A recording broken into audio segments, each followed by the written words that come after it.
Hello students, good morning. आज capacitance में जो अभी हम लोग प्रॉब्लम सॉल्व करने वाले वो ये है। इसमें सबसे पहला प्रॉब्लम जो है उसमें आपको इक्विवेलेंट कैपेसिटेंस निकालना है, और इसका इक्विवेलेंट कैपेसिटेंस निकालने में आपको जो दिया हुआ स्ट्रक्चर वो ऐसा स्टेप जैसा है, स्टेयर्स के जैसा। One of the plate is flat and the other is having a stair like structure, stairs जैसा एक स्ट्रक्चर है, और ये इक्वल एरियाज कैरी कर रहा है। ये कैसे पता चल रहा है? इसमें ये नीचे वाली जो प्लेट है उसकी विड्थ 3a है और इसकी विड्थ a है, ये a है और ये भी a है। ठीक है, ऐसा कुछ दिया हुआ है। अब इसके बाद देखना ध्यान से, इसका इक्विवेलेंट कैपेसिटेंस अगर कैलकुलेट करना है तो इसका इक्विवेलेंट कैपेसिटेंस कैलकुलेट करने में we will be dividing this into 3 capacitors. Solution to what? Question number 1।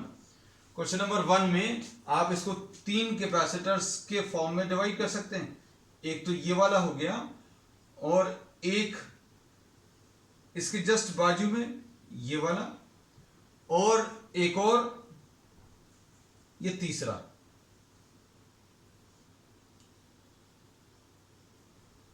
ये 3 कैपेसिटर्स, ये तीनों जो प्लेट्स हैं एक्चुअल में एक ही हैं, लेकिन अभी हम लोगों ने इसको ड्रॉ सेपरेटली कर दिया। इस प्लेट को सेपरेटली ड्रॉ कर दिया, इसको भी सेपरेटली ड्रॉ कर दिया, और इसको भी सेपरेटली ड्रॉ कर दिया। So we are drawing this upper plate. जो अपर प्लेट है वो स्टेयर या स्टेप्स जैसी है ना। अब ये एक पैरेलल प्लेट कैपेसिटर फॉर्म करेगा, ये वाला इतनी प्लेट के साथ एक पैरेलल प्लेट कैपेसिटर फॉर्म करेगा, जो कि अभी हमने अलग से बना लिया। इसका एरिया जो है that will be a/3। a/3 क्यों? क्योंकि आपने पूरी प्लेट का 1/3 हिस्सा ले लिया। अब उसके बाद इसका यहां पर कोई भी काम नहीं है, तो ये अभी हम लोगों ने अलग कर दिया। अब हम लोगों ने दूसरा लिया है ये, और इसको ले लिया, ये थोड़ा सा बड़ा बना दी। एक ये वाली प्लेट ले ली और एक ये वाली प्लेट ले ली। एक कैपेसिटर ये आ गया, एक कैपेसिटर ये आ गया। फिर इस प्लेट का भी कोई काम नहीं है। अब उसके बाद एक ये वाली प्लेट आ गई और एक ये वाली प्लेट आ गई। तो 3 पैरेलल प्लेट कैपेसिटर्स आ गए। एक ये वाला इन दोनों प्लेट से मिलकर बना है, एक ये वाला जो कि इन दोनों प्लेट से मिलकर बना है, और एक ये वाला इन दोनों प्लेट से मिलकर बना है। और इन तीनों का एरिया जो है that will be what? a/3। इसका एरिया, इस पूरे की विड्थ अगर आप देखें तो 3a है, तो इसकी विड्थ a/3 है, इसकी भी a/3 और इसकी भी a/3। This we have drawn here. ठीक है, और इन दोनों के बीच का सेपरेशन जो है प्लेट सेपरेशन d है, और इन दोनों का जो प्लेट सेपरेशन है वो अगर आप देखें, इन दोनों की प्लेट्स का सेपरेशन ये d और ये b मिलाकर ये d+b आ जाएगा। ये प्लेट सेपरेशन d+b मार्क कर लिया। इसका एरिया a/3। और तीसरा वाला कैपेसिटर अगर आप देखो तो इसकी प्लेट की विड्थ ये भी a/3 आएगी और ये भी a/3 आएगी, लेकिन इनकी प्लेट्स का जो सेपरेशन है वो अगर आप देखें तो ये d और ये b और ये b मिलाकर d+2b आ जाएगा। तो कुल मिलाकर क्या आ गया? 3 कैपेसिटर्स आ गए, और ये तीनों कैपेसिटर जो है पैरेलल में कंबाइन है। क्यों? क्योंकि ये तीनों हिस्से मिलाकर एक प्लेट है, यानी कॉमन पॉइंट पर कनेक्टेड है। ये तीनों मिलाकर एक ही प्लेट है, क्योंकि सारी कनेक्टेड है, तो इनको एक जगह पर कनेक्ट कर दिया। अब ऐसे अलग अलग बनाने से ये तीनों कैपेसिटर्स आपको दिख गए अलग अलग, लेकिन तीनों ये 3 प्लेट्स एक जगह पर कनेक्टेड है, और ये तीनों एक ही जगह पर कनेक्टेड है, क्योंकि ये एक्चुअल में अलग अलग नहीं है। We have drawn the separately just to understand the type of problem, है ना। अब हम लोग इसमें ये बोलेंगे कि इसका equivalent capacitance will be equal to C1 + C2 + C3। क्यों? क्योंकि all the 3 capacitors are in parallel. The 3 capacitors जो हैं वो पैरेलल में हैं, और पैरेलल कॉम्बिनेशन में इक्विवेलेंट कैपेसिटेंस कैसे मिलता है? C1 + C2 + C3। अब इसमें C1 देखो बेटा कितना है। C1 है ε0 a/d, ε0 a/d, लेकिन ये a जो है कितना लेना है? a/3 लेना है, ये याद रखना। अब दूसरा वाला कैपेसिटेंस, इसको अगर आप देखें तो इसका भी कितना आ जाएगा? ε0 a/d डी प्लस बी आएगा और ये ए बाय 3 आएगा। एरिया तीनों कैपेसिटर्स का ए बाय 3 हो जाएगा, क्योंकि ये 3 पार्ट्स में, ये पूरी जो 3a विड्थ थी वो 3 इक्वल पार्ट्स में डिवाइड हो गई। तो इसमें इसका एरिया a बाय 3, इसका एरिया a बाय 3 और इसका एरिया a बाय 3। ठीक, अब तीसरे वाले का कैपेसिटेंस अगर आप देखो तो कितना आ जाएगा बेटा? तीसरे वाले का कैपेसिटेंस आ जाएगा एप्सिलॉन 0 a बाय 3, एरिया तो ये आ गया, और डिस्टेंस सेपरेशन अभी हम लोगों ने मार्क कर लिया, कितना है? d plus 2b। अब आपको इसको सिंप्लीफाई करना है, सिंप्लीफाई करें कितना मिल रहा है? c की वैल्यू इन तीनों में से क्या कॉमन आ जाएगा बेटा? Epsilon 0 a upon 3 common, epsilon 0 a upon 3 common, अंदर क्या बचेगा? 1 upon d plus 1 upon d plus b, और ये 1 अपॉन d प्लस 2b। अच्छे से समझना चीजों को, ये एक ही सिंगल फ्लैट प्लेट दी हुई थी, दूसरी जो दी थी वो स्टेयर्स वाले सीक्वेंस में थी, ऐसा ये ऐसा कुछ था।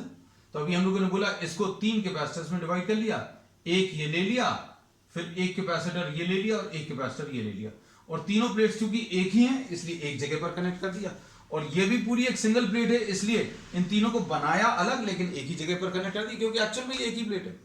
अब कैलकुलेशंस कर लीजिए, सेपरेशन भी देख लेना। ये देखो ये सेपरेशन डी है, इन दोनों के बीच का डी प्लस बी आएगा, और इन दोनों के बीच का सेपरेशन डी प्लस बी, ऐसा कुछ आएगा।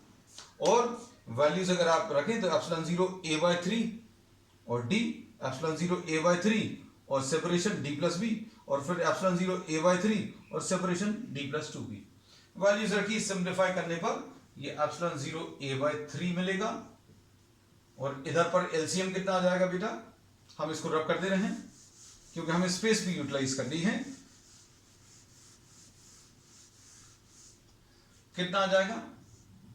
d into d plus b into d plus 2b, ऐसा कुछ आएगा। और इधर पर कितना आ जाएगा? LCM d plus b d plus 2b है, तो d plus b into d plus 2b आएगा, और फिर इसके बाद इधर पर लिख दे रहे plus d plus b d into d plus 2b आएगा, और plus d into d plus b आएगा। सिंप्लीफाई करो, ये एप्सिलॉन 0 a बाय 3 आया, नीचे d प्लस बी और d प्लस 2b आया, ऊपर कितना आ जाएगा? ब्रैकेट्स ओपन कर लो, d square plus 2db d square, क्योंकि अब फिजिक्स नहीं बची, सिर्फ अब मैथमेटिक्स वाला पार्ट बचा है जिसमें ब्रैकेट्स ओपन करना है, प्लस इसको मल्टीप्लाई करें db आएगा प्लस 2b स्क्वायर आएगा। फिर इसके बाद इसको अगर आप सिंप्लीफाई करें तो d स्क्वायर प्लस 2db आएगा, और इधर कितना आ जाएगा अगले वाले में? d स्क्वायर प्लस db आएगा। तो इसका जो फाइनल आंसर है एप्सिलॉन 0 a बाय 3 और 3d square, d square plus d square plus d square 3d square, 2db db 3db 3db 5db and 6db plus what? 2b square upon d into d plus b into d plus 2b। Complete हो गया ये first question है ना। अब ये first question complete हो गया। First question का सोल्यूशन अभी हम रब कर दे रहे हैं, है ना। Just take a screenshot quickly.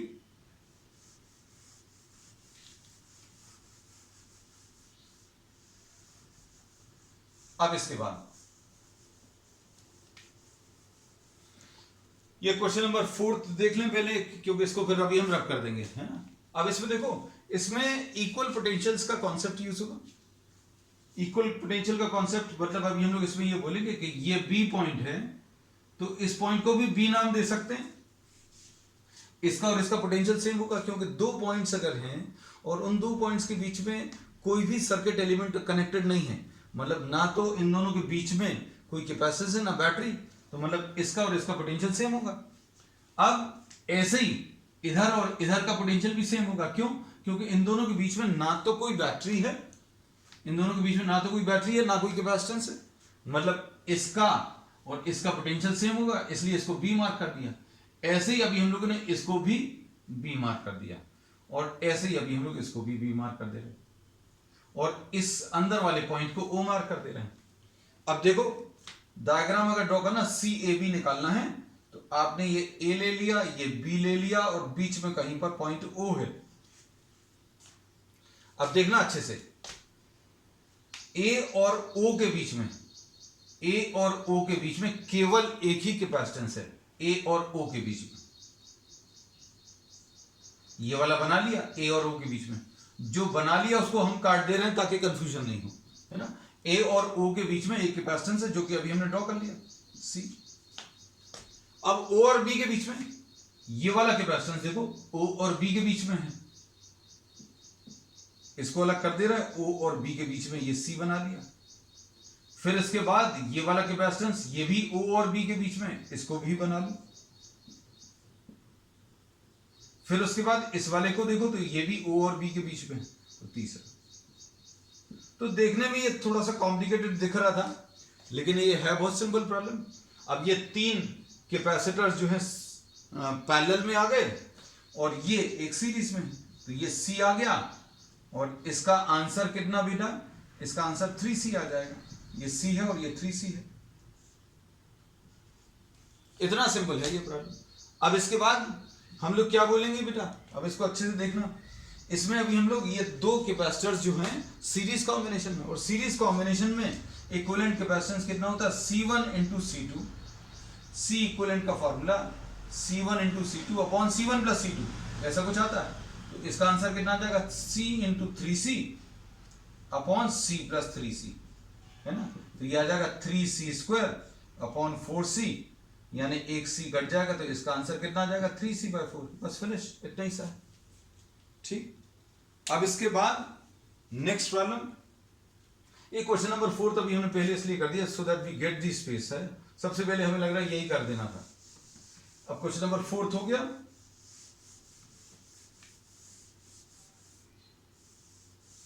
अब इसके बाद क्वेश्चन नंबर 2 ले ले रहे हैं।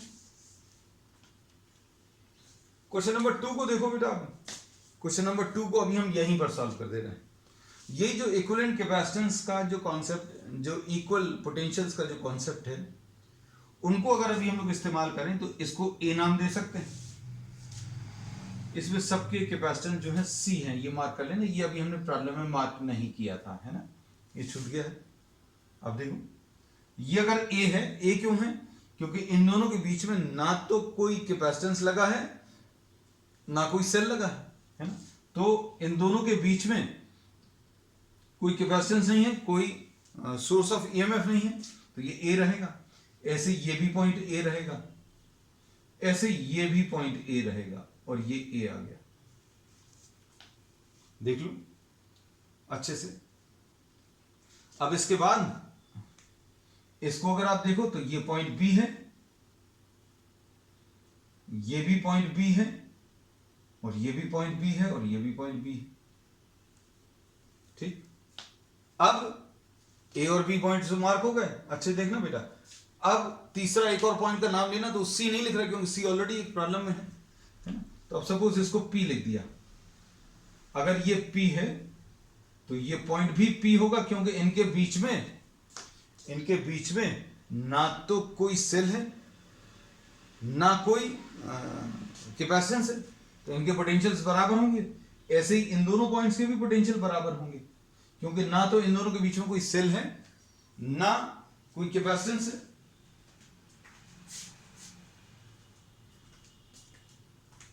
अब इसके बाद आप इसको देखो, यहां पर भी यही चीज बोल सकते हैं। इन दोनों के बीच में ना तो कोई सेल है ना ही कोई कैपेसिटेंस है, तो पोटेंशियल सेम होंगे। ऐसे इसका भी P होगा, ऐसे ही इसका भी P होगा, ऐसे ही इसका भी P होगा, है ना। तो कुल मिलाकर सर्किट में तीन ही पॉइंट्स हैं, A, B और बीच में P। अब एक एक कैपेसिटेंस को देखते जाना बेटा, अपने आप तुम लोग डायग्राम बना लोगे। ये पहला कैपेसिटेंस किस किस के बीच में है, पहला जो कैपेसिटेंस है A और P के बीच में है, A और P के बीच में ये पहला कैपेसिटेंस। ठीक। अब इसके बाद नेक्स्ट सेकंड वाले को देखो। अभी हम लोग ये सेकंड वाले में ये पहला कैपेसिटेंस ए और पी के बीच में, अगला कैपेसिटेंस इसको पहले रब कर दें, है ना, अलग कर दें। अगला कैपेसिटेंस ये भी पी और ए के बीच में है, पी और ए या फिर ए और पी के बीच में है। तो अब आप इसको बना लो भाई, पी और ए के बीच में, ये सी है, ये सी है, ये भी बना लिया। अब अगला वाला देखो तो ये फिर से ए और पी के बीच में, लो ये आ गया। अब इसके बाद क्या है, अगला कैपेसिटेंस पी और बी के बीच में है, अगला कैपेसिटेंस पी और बी के बीच में, अगला फिर से पी और बी के बीच में, ठीक, ये भी हो गया। फिर अगला फिर से पी और बी के बीच में। तो कैसा दिख रहा है? अब ये डायग्राम बहुत इजी हो गया। ये देखने में कितना कॉम्प्लिकेटेड लग रहा था, है ना, बहुत सिंपल हो गया। तो ये कितना आ गया बेटा, ये 3C आ गया और ये भी 3C आ गया। क्यों? क्योंकि पैरेलल में ये सारे कंबाइन होकर, पैरेलल में ये सारे कंबाइन होकर क्या दे देंगे, C1 + C2 + C3। अब ए और बी पॉइंट्स के बीच में बताओ, ये सीरीज में है, सीरीज में कैसा आता है, C1 × C2 upon C1 + C2, यानी ये कितना आ जाएगा बेटा, 9C², इसको C इक्विवेलेंट बोलेंगे, 9C² अपॉन 6C। इसमें एक C कैंसिल होगा और 3 से कैंसिल करने पर ये 3C/2 आ जाएगा, ठीक है ना। अब इसके बाद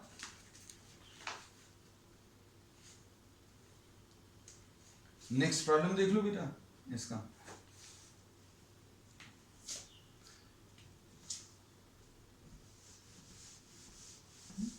अब इसका ये वाला प्रॉब्लम अगर आप देखें,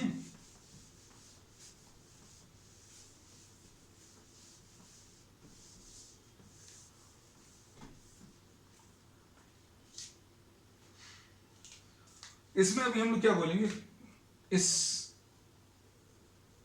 को अगर आप देखें तो ये पहला वाला ये C है, ये पहली वाली रो। अब दो को अगर आप कंबाइन करें, दो को अगर आप कंबाइन करें तो 1/C = 1/C1 + 1/C2।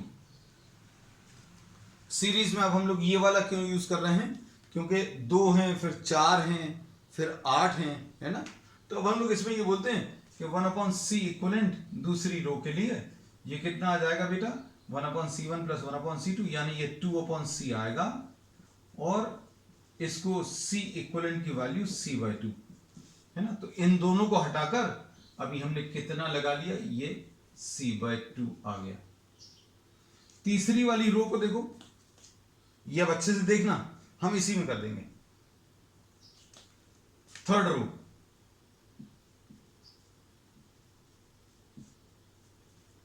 इसमें रोज के बारे में दिया हुआ है कि फर्स्ट वाले में 1 कैपेसिटेंस है, दूसरे वाले में 2 हैं, तीसरे वाले में 4 हैं, चौथे वाले में 8 हैं, है ना। अब इसमें थर्ड रो का अगर आप देखें तो कैसे आएगा, 1/C + 1/C + 1/C + 1/C, 4 बार आएगा, 4 बार आएगा मतलब ये 4/C आएगा, मतलब ये C/4। तो कहने का मतलब ये है कि अगर आप थोड़ा सा जनरलाइज करें, दिमाग लगाएं, तो ये C है, ये C/2 है, ये C/4 है, अगला कितना C/8 आएगा, है ना। ये अगला कितना आ जाएगा बेटा, C/8, है ना। अब इसमें अब इनको ये अभी हम रब कर दे रहे हैं। अब इन सभी को अगर आपने कंबाइन किया, ये सारे पैरेलल में हैं, ये सारे के सारे एक पॉइंट पर कनेक्टेड हैं,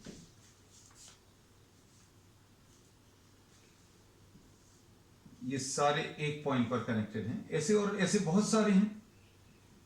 अगले का कितना आ जाएगा, C/, अभी हम इसमें ऐसी डिसकंटिन्यूटी अगर दिखा दें, मतलब ऐसे बहुत सारे हैं,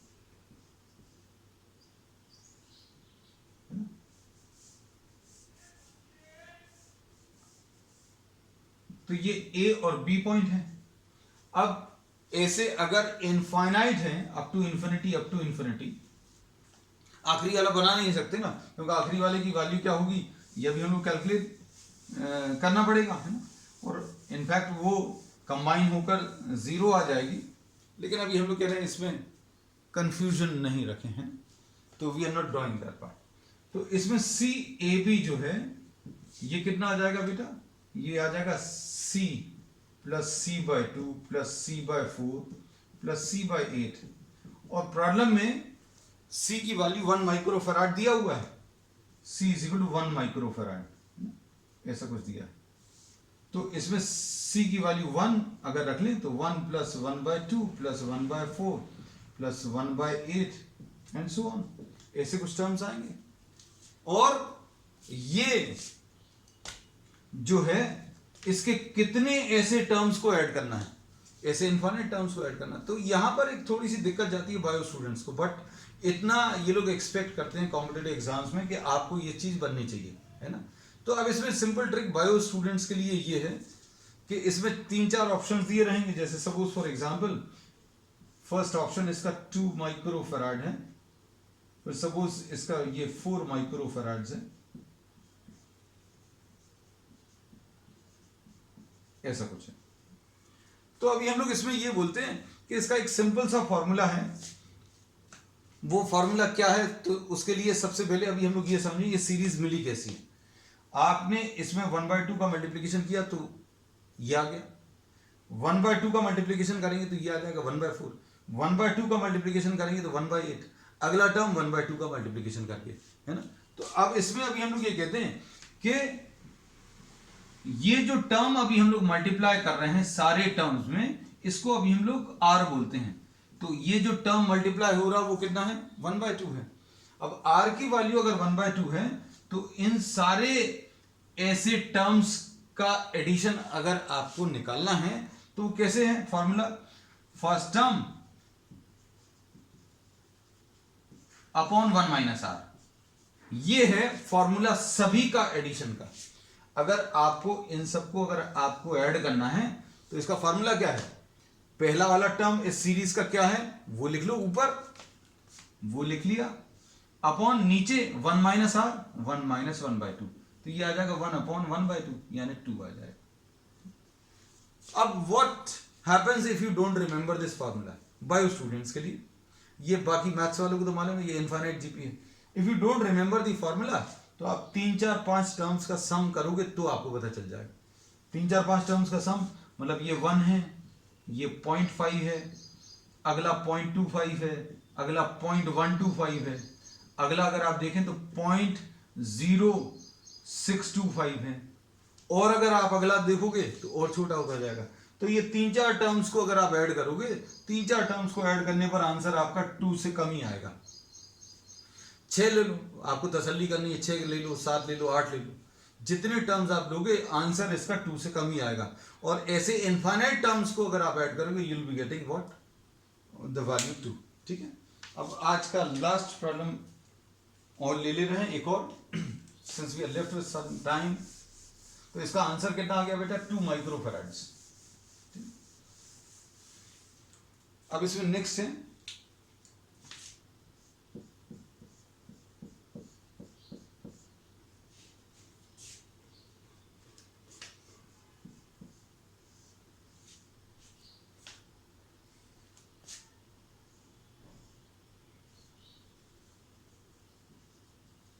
ये ए पॉइंट है और ये पॉइंट बी है।